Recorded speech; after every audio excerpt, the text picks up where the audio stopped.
l'indemnisation d'expropriation pour cause d'utilité publique des titres fonciers ñett yi lañ doon toppewaat Tahirou Sarr mooy li Sall liggéey doon njëkk jéem a gëmloo. Une enquête a été menée et la police a tiré des conclusions très claires maa ngi ciy ñëw léegi jébbal ko le juge d'instruction du deuxième cabinet près le tribunal de grande instance hors classe de Dakar. Titre foncier 50-58 NGA, titre foncier 13-833 NGA, titre foncier 18-38 NGA au profit de la société Sofico SA représentée par le CEC du Sarr di Tahirou. Commissaire Bénin, l'enquête.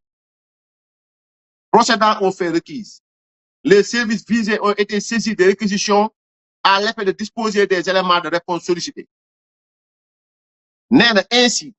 saisi pour disposer des procès-verbaux de la réunion de conciliation tenue à la gouvernance de Dakar le 15 septembre 2017 concernant les titres fonciers 50-58, 833 et 18-38 NGA de la commission régionale pour l'indemnisation aux populations de Sofico SA. Le directeur des domaines informe que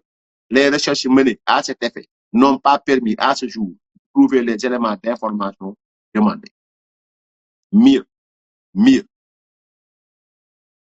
Gis nga li ñuy wax noonu Tahirou Sarr da ko jël ci alalu Sénégal mieux dama leen di wax ce que l'enquête a dit. L'exploitation du dit relevé permet de constater nee na moom bi mu commissaire bi mu defee réquisition jox nañ ko relevé de compte numéro 368 30 18 ouvert au nom du receveur des domaines qui permet de retracer les paiements effectués au profit de Sofico SA du 1er 2017 au 29/12/2017 durant tout ce temps. L'exploitation du dit relevé permet de constater qu'au titre de l'année 2017, la Sofico SA a reçu des paiements du montant global de 6 milliards 554 125 000 francs répartis ainsi qu'il suit. 2 milliards 800 et quelques TF 17 865, 1 milliard 394 TF 5 547, 1 milliard 600 nangam TF 1451. À l'analyse du dit relevé de compte, il apparaît qu'aucun paiement n'a été effectué au profit de la société Sofico SA au titre de l'indemnisation. Li nga ma yónnee nii xool naa gëstu naa gisuma benn paiement bu ñu def Tahirou Sarr au titre yi nga ma yónnee ne nañ ko seet ñu gëstu. mu ne déggu nañu ku ñuy woowee Madar Diène héritier la ci titre yooyu ñuy wax noonu. déggu nañ ci l'enquête bi ay nit yu bëri déggu nañu ku ñuy woowee comment dirais-je bàyyi ma bàyyi tur ñu wax sax c'est pas la peine. Mais la conclusion de l'enquête, lii la ñu wax c'est conclusion enquête. ma wax leen. Au terme des investigations menées dans le cadre de cette affaire,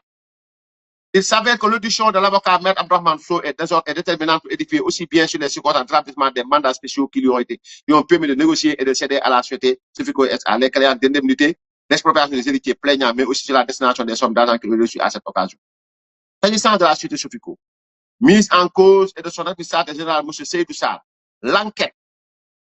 n'a pu établir aucune charge pouvant justifier des poursuites à leur encontre. Ça, c'est la conclusion du commissaire de la sûreté urbaine en date du 22 janvier 2025, Ibrahim Ismaël Goudiaby. Il dit clairement, s'agissant de la société Sofico, mise en cause et de son administrateur général, M. Seydou Sarr, l'enquête n'a pu établir aucune charge pouvant justifier des poursuites à leur encontre. En effet, les éléments d'enquête analysés, supra, n'ont décelé aucune irrégularité qui leur serait imputable de nature à entacher la procédure qui a abouti à la subrogation de la société dans les droits des héritiers propriétaires des terres en cause. Lu leer la commissaire bu bind lu leer nañ ko midi lii c'est le 22 janvier 2025. kon bu fekkee ñëwaat ngeen fii tourné waat bëgg si tal Tahirou Sarr non yéenay wax na génn non c'est pas tout simplement comme l'enquête bii ma wax nii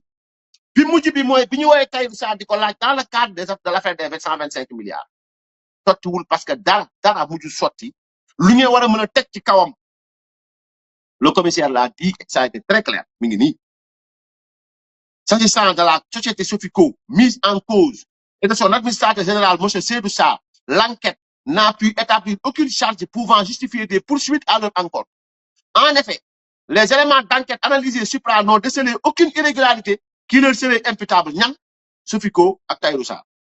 De nature à entacher la procédure qui a abouti à la subrogation de la petite société dans les droits des héritiers propriétaires en cause. mu teg ci ni chaque jour moo wax ne que lan moo tax l'enquête yi ñuy përi përi yëpp du ngeen ci dégg DGID du ngeen ci dégg trésor public le commissaire l'a dit. Écoutez bien ce qu'il dit. Il en est de même a priori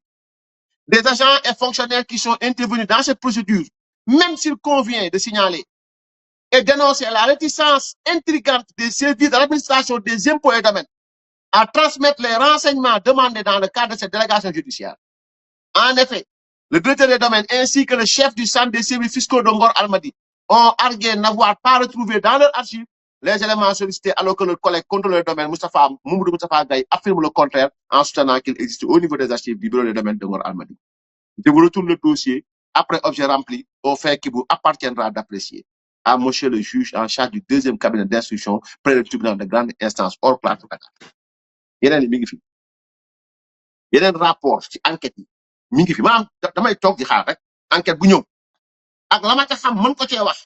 sénégalais yi mën a xam du lu ñuy publier du lu ñuy partager du lu may génne du ma ko def je l'exploite à ma manière à ma façon bu amul ñu wax ma ko li ma wax ni bu amulee nañ ma ko wax avocat yi nañ ma ko wax wala keneen nañ ma ko wax amul dara luñ téye ginnaaw bu ñu l'enquêté luñ mën a teg ci loxo sénégalais yi leen lii Tahirou Sarr ko def amul kon li si tal Tahirou Sarr mooy si tal Farba Ngom maintenant je sais pas par quel micmac ngeen bëgg jaar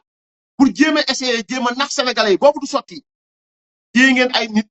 au nom de reddition des comptes téye ngeen ay nit au nom de l'impunité vous ne pouvez punir personne si la loi ne vous le permet pas. Vous ne pouvez pas maintenir des gens en prison parce que vous n'avez pas de preuves. Mais autre chose, parce que là, dañ koy dagg ba suba ñu yeggali ko inchallah dimanche bi samedi bi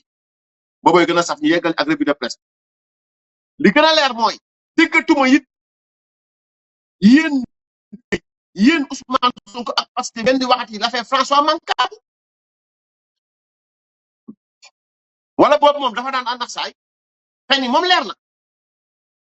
na nam fenee ci tuumal nit yi noonu la fenee ci dañ doon jam Mancabou paaka di ko maskura fan ngeen tonn ci loolu reddition des comptes oui mais fan ngeen tonn ci l'enquête yi ubbi ngeen ubbi le cas des événements en 2021 ak 2024 fu ngeen ci tonn déggatu leen mu wax ci lan la wax justice dafa am temps bu muy demee on n'entend plus dans ça maintenant ay feu yoo xam ne koy ubbi feneen di wax ay waxu naxa sa xandang di nax sénégalais yi c'est pas ça ils n'ont qu'à nous dire parce que tuumal régime boom nit fii la fi benn nit ñëw toog ñëpp di ko dégg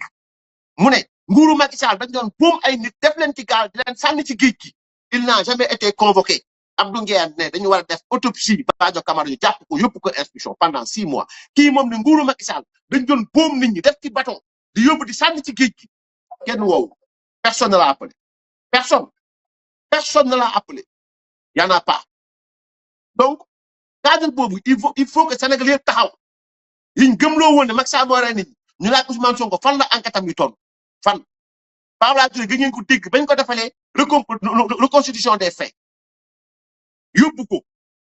ngeen gëj a dégg wax boobu François Mancabou dégg ngeen ëppi woon nañu enquête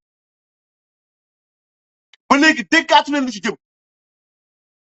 jël nañu nit inculpé ko pour assassinat pour noppiloo seeni militant moo tax ñu inculpé ko defu dara deful yëgu tinu ci li ma gis liir ko wóoruma nag ndax dans l'avenir